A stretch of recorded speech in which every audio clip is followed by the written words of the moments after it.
Hello and welcome back to the Kalopsia podcast. I'm your host Sydney, and I'm so thankful that you guys came and clicked on this week's episode/video if you're watching on YouTube. Now, you might be thinking, Sydney, what are you doing here? What are you doing here? You said bi-weekly. I feel like it's too long. It's just too long.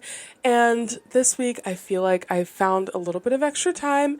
I'm not going to promise that it will be every week like before, but I really, really want to try, you guys. I really do want to try. And I want to start out with an update and what has kind of made this possible.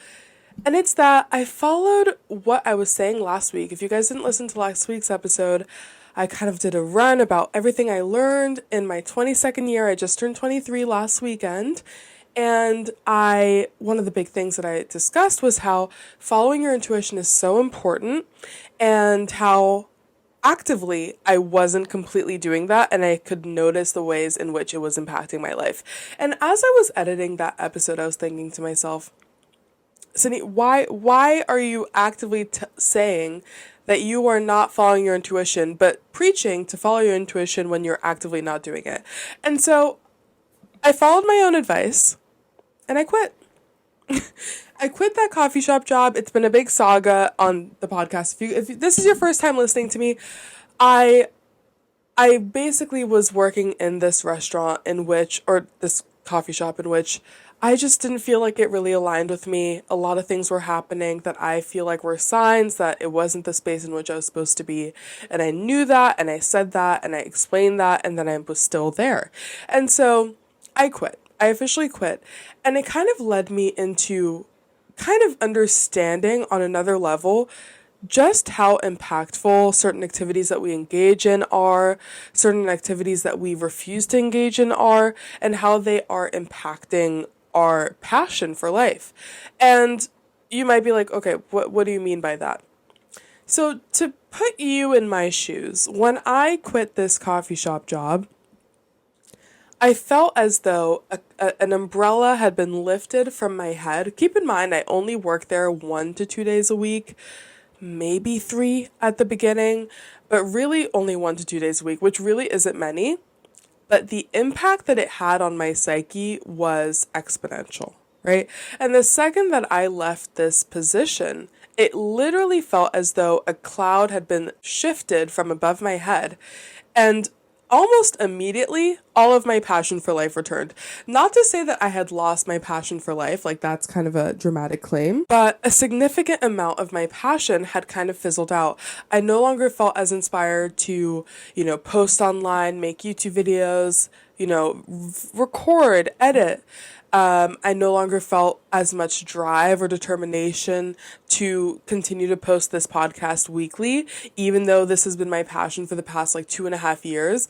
I felt like I was doing myself a disservice by dropping it down to a bi-weekly schedule, even though I did do it because I have started my grad school program, my master's program, and it was going to be a lot. But why sacrifice my passion for this 1 to 2 days that I'm working in this space that I feel does not align with me today?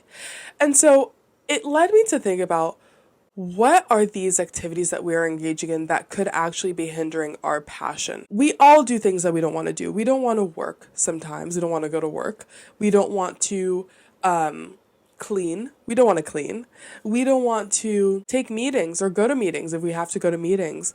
We don't want to work out sometimes. But there is a difference between pushing yourself out of your comfort zone, doing something that makes you feel uncomfortable, doing something that challenges you. That is one thing. It will be difficult. You will have growing pains, but there is a distinction to make between pushing yourself out of your comfort zone and doing something that genuinely does not align with you and is actually doing you more harm than good. Now, in my case, it was this coffee shop job. I had told myself months ago, maybe 8 months ago, that I was done with that category of service industry work. I was happy to work in a bar or as a barista or as a bartender or as a waiter. I was happy to do any of those, but I told myself, I can't do this particular sector any longer.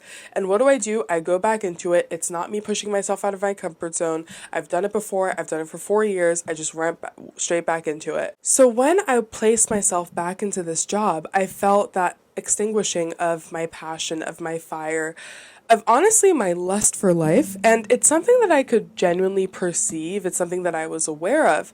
But what I wasn't doing was taking action. Now, what happened the second that I took action in actually quitting the job is that I felt this passion for creation return.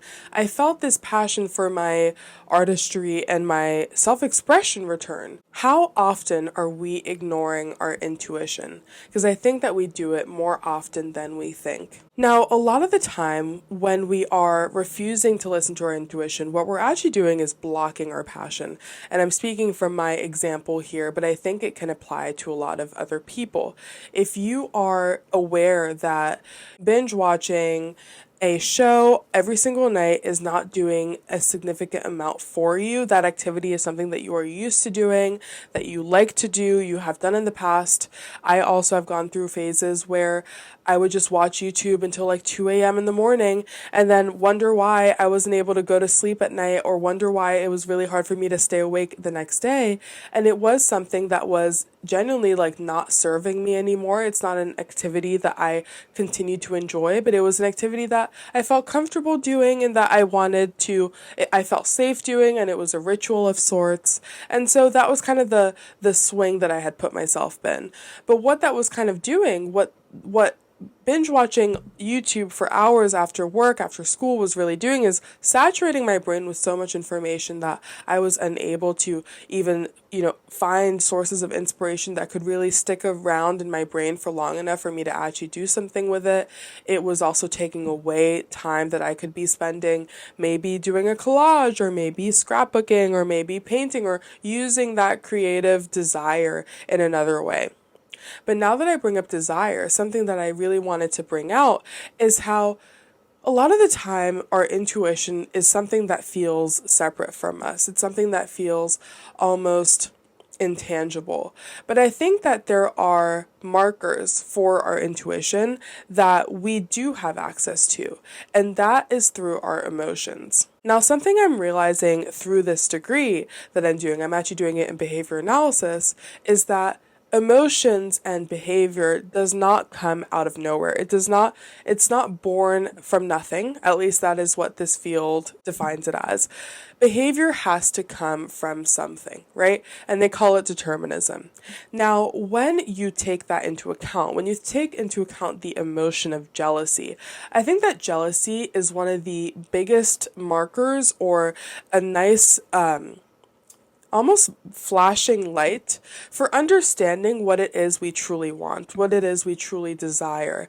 Because jealousy is a label that we place on a negative emotion, right? It's something that takes away from us. It takes away from our frequency. It takes away from our gratitude. It takes away from our experience, right? But what we can really use it as a tool, is for us to understand what it is that we truly want. When you look online and you think to yourself, wow, I am so jealous of this person's, coffee shop aesthetic vibe at home, right? I often see a lot of people who have this amazing, coffee shop, like coffee setup in their homes, right? I see this one creator in particular. She makes like banana nut lattes and strawberry pistachio matchas, and she's got pebble ice cubes and all of these other things, right? All this whole beautiful setup. And one side of my brain is thinking like, wow, like really wish I could have that. Too bad I can't have that. That's so frustrating. Like, why can't I have this setup in my home? Oh, like my experience is less than hers, right? That is one side of jealousy. That's one path that my brain could take. Or the other side of it is thinking, okay, I would love to have all of these different coffee shop vibe aesthetic options in my home. I would love to be able to choose between whether I want a matcha or whether or not I want a coffee. I would love to be able to choose, do I want a cold brew or do I want a nice latte? I would love to be able to choose what flavors I would like in my coffee. Instead of staying in that emotion of lack, in that perspective of lack, I can use that emotion and think to myself, okay, I feel really weird about this. Like, I'm feeling some sort of resentment. I'm feeling some sort of jealousy, maybe. Like, what can I do? What is it that I want out of this situation? What is it that I'm craving? And we can use it to funnel our energy towards how can I achieve that? How can I get there? We can funnel that energy into what we truly desire. Now, the line between jealousy and resentment is dictated by the level of action that you are willing to take. When you are feeling that amount of jealousy, it could be a healthy amount. It could be something that you can channel and switch into a different gear, be able to reframe, which we can talk about in a little bit. But when you get to the line where it's too far, when you are so deeply entrenched in the perspective that you cannot, do not deserve, will never be able, all of these lack words, what you can very easily slip into is resentment. Now, this is where it can get really dangerous, and this is what we want to avoid. Resentment is, misery, and misery loves company. You will only drag yourself and those around you down, and we don't want that. We want everybody to thrive in our communities. And so what can we do to battle against this jealousy, this resentment? And the antidote is action. When you refuse to take action, what you are really doing is self-sabotaging. And self-sabotaging can look in so many different ways. I've been seeing a lot of people discuss how even refusing to change your appearance in a certain way, the example that I've seen a lot is if you really want to get a certain haircut, right? Or if you really want to dye your hair a certain color. I saw somebody talk about how okay, you've been wanting to go blonde for, let's say, 8 years. You've been wanting to go blonde. Everybody says, don't do it, don't do it. You look so much better with your natural color. Like, I really wouldn't do it. And then you never end up doing it. That is actually an act against yourself. It's an act of self-sabotage. And why is that? Is that it's denying yourself that privilege of self-expression.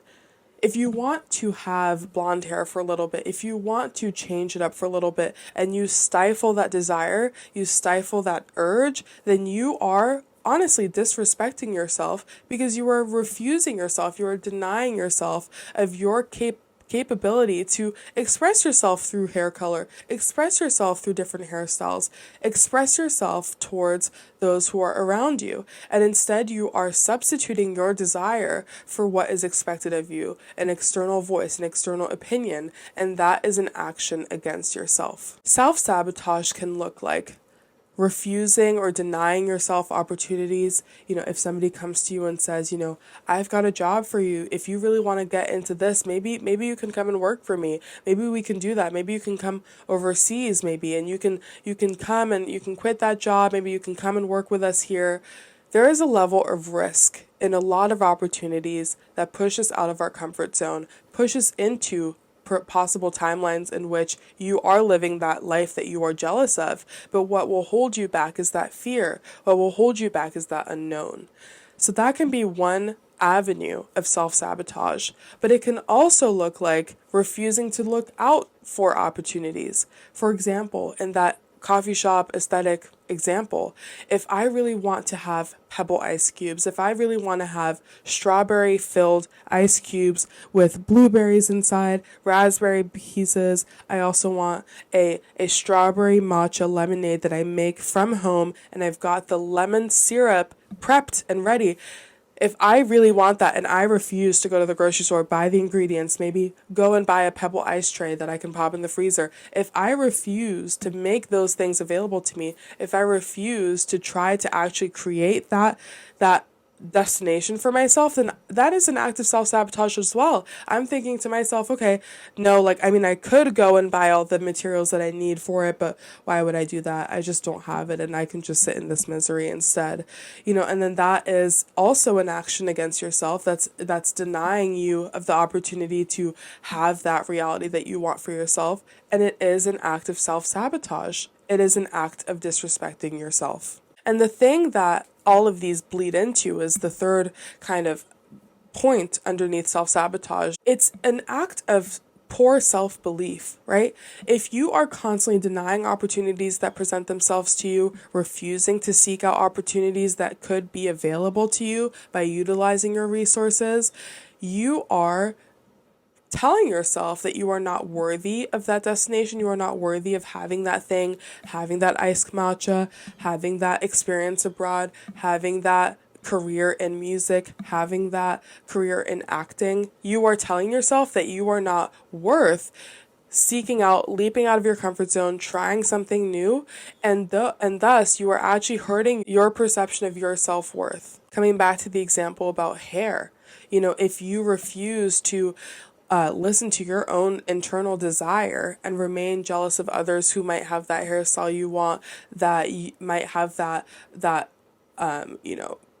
outfit that you seek, that aesthetic that you want to achieve, and you actively refuse to take actions, take steps that could make that your reality, then you are stifling your self-expression, and that tells you that you are not worthy of expressing yourself. Nobody wants to hear that self-expression, and that is an action against yourself. I think that is the biggest thing that I realized when it came to me not wanting to quit this coffee shop job, or, there are several examples across my life thus far. I'm still young, but I feel like we self-sabotage ourselves in such small ways, and each time that you betray your desires, you betray your self-worth, you betray your self-expression, we are actually hurting our self-confidence, and it actually becomes a vicious cycle, because the less that you express yourself, the less room you give yourself to express yourself, then the less confident that you'll become, and the less confident that you'll become, the less that you will be willing to self-express yourself and push yourself out of your comfort zone. So it's really, really, really important to pay attention to that emotion that we call jealousy. Pay very close attention to it and what actions are available to you to make that a reality. And I think that we often think that, I want this thing, I want this job, I want this body, I want this diet, and we think it's so insurmountable. We tell ourselves, oh my gosh, well, I can't do that. It's hard, it's hard to quit my job and maybe be in financial insecurity for a while. That was my reasoning. It's hard to, start running, like my lungs are going to get set on fire. Like, why would I even try? Why would I even start? It's hard to, pursue poetry, writing and slam poetry. It's hard to begin stand-up comedy and try to write some jokes and try to perform in front of my friends and family. It's hard to do these things, but what we misconceive, I think, is that a word? What we misunderstand, I believe, is that we think that it's easier for some than others. I think some of us believe, and I think this I've been in this victim mentality as well, but I think we need to name it for what it is that it is a victim mentality. Now, I want to preface this by saying that privilege does exist, and a lot of disparities of privilege exist, especially in this country. But I want to explain, okay, so let's talk about if you are at home and you want to, pursue poetry and you want to get into poetry, you want to start reading Marcus Aurelius. That's philosophy, actually. I don't even know what I'm saying. But if you want to pursue poetry, you want to start writing, you want to start doing slam poetry, you want to start writing scripts even, and you think, well, why would I even pick up a pen? It's so difficult. It's so difficult. We often put ourselves in the mentality that, well, it's hard for me, but it isn't for someone else. Well, they did it because, they were already good at it. They did it because they were already really smart. They did it because it's just, it comes more easily to them. But I don't think that's the case. And there's a quote that always circulates, and it's that, nothing is hard. It only takes practice. Nothing is difficult. You just need to spend more time on it. And I think that in accepting and in identifying ourselves with that victim mentality and saying, well, it's hard, I will never be able to do it, I will never be able to surpass this obstacle, you are placing yourself in that position of disadvantage. You are further burying yourself in that position of disadvantage simply by identifying yourself with the reality that I will never be able to succeed. I will never be able to do it. It is too hard. I cannot do it. So the first thing that you want to do when you see this mountain of insurmountable, steps that you need to take, you want to start running, but you can't even walk a mile, first change that mental identity. Change that mental perception of your capabilities.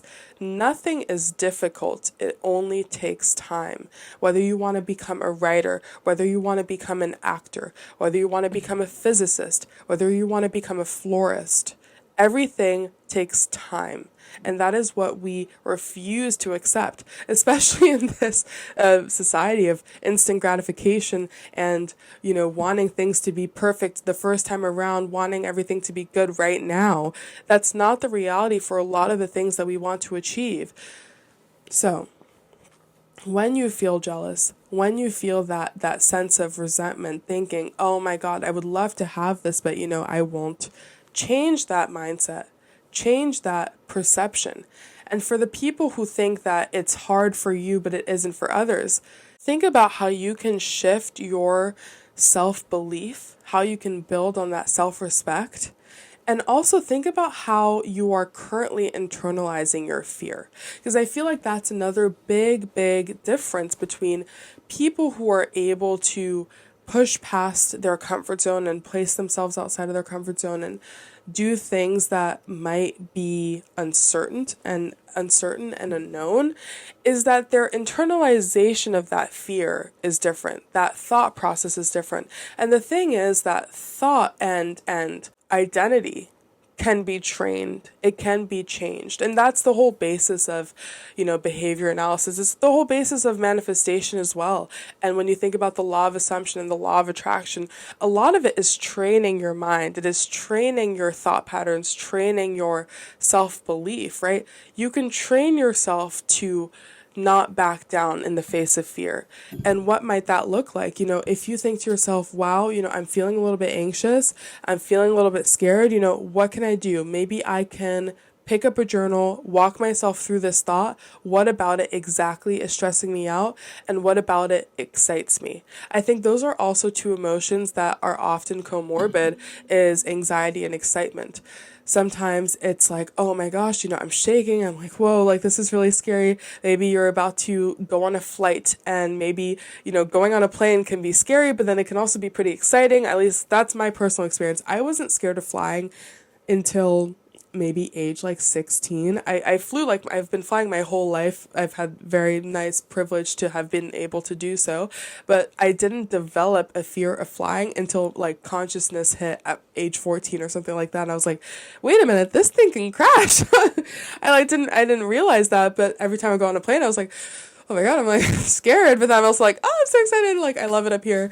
So sometimes we need to just really tease apart our emotions. What does this emotion tell me about how I'm actually feeling, and how can I use it to my advantage? Now, something that I've rediscovered is the SWOT analysis, which they teach in a lot of business classes, and it's kind of to determine the value of an organization, to evaluate a business's performance, but it's something that we can also do for ourselves, especially if we are in a period of a cycle of self-sabotage, a cycle of jealousy, a cycle of stifling our own, desires. And I think that it can be a really useful tool in just reframing where we're at and how we can leverage our opportunities to maybe step out of that victim mentality and step into an action forward mentality. Now, the SWOT analysis, the strategic planning framework, determines what our S, our strengths are, W, our weaknesses, O, our opportunities, and T, our threats. And so then I believe they divide it into both internal and external. But what this can really do is really help us understand, okay, where am I at right now in this sector? If I want to add to my diet and I want to get better about my diet, what are the strengths about my diet right now? What am I good at? I'm good at maybe times of my meals. Maybe I'm good at certain of my favorite foods, chia pudding. Maybe we've got the smoothie. What are my weaknesses? Maybe I eat too much peanut butter. That's a lot of sodium. Maybe I eat too much bread. That's a lot of I don't know, flour. I'm struggling to remember what the food categories are, but we can skip over it. What are my opportunities? Where can I leverage some of my resources. I've started making cottage cheese bagels to substitute some of my like bread intake. This is an example that I'm pulling out, right? But I have actually started making cottage cheese bagels, and now it's coming back to me that I actually think I have discussed it on the podcast before, which just tells you how obsessed I am with them. So if you haven't tried that, you really should. But I love to eat bagels. I love to eat bread. I love to make crepes. I had crepes this morning. But opportunity, we can flip it. We can make some cottage cheese bagels. We can make some cottage cheese pizza if I love pizza. Maybe I can leverage some of my time to get to the grocery store faster.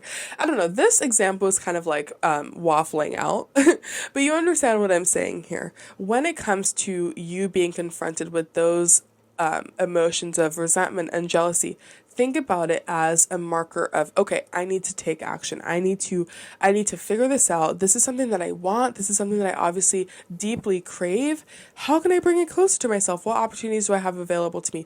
Who can I reach out to that might make it easier for me to get this thing? We need to start stepping into our action. So I want to leave you guys with a little quote from none other than Divergent, because I low-key thought that it applied to today's topic, right? When you think about Divergent, if you haven't seen it, please, I beg of you, go watch it. It's a fantastic movie, and this isn't really a spoiler, but in Divergent, right? We like to think, okay, like, no, I'm married, I'm this, whatever, but I believe that Divergent was supposed to be the philosophical explanation might be that we are all divergent, right? We all have pieces of these different factions at different percentages perhaps, but we should seek to be every single one. And something that Ford tells Tris in that movie is, fear doesn't shut you down, it wakes you up. Now, I think that this is a great quote, and it's something that we can use when we are confronted with these emotions of stepping out of our comfort zone, of pushing ourselves, and of when we think that we do not deserve a certain opportunity, or that it's difficult to try to push ourselves in this way. Let us try to reframe and step into Tris's mind and think about how we can allow this fear to push us, to wake us up, to direct us, this jealousy to direct us instead of shutting us down. But I hope that you guys enjoy this week's topic. I sure enjoyed being back here with you this Friday. Thank you to whoever commented on the last video. I think I'm going to start experimenting more with the thumbnails. I really appreciate the constructive criticism, you guys. I really, really do. So please feel free to leave a comment. Let me know what you'd like to see, what you enjoyed, other topics that you might be interested in that you'd like me to discuss. I will take it all aboard on the ship. But again, I'm so thankful that you guys clicked on this week's episode. Don't forget to reach out. It's at KalopsiaPod, KalopsiaPod on Instagram and TikTok. And it's at Sydney SYDNEY on Instagram, TikTok, and YouTube. And again, thank you, and I will see you next Friday.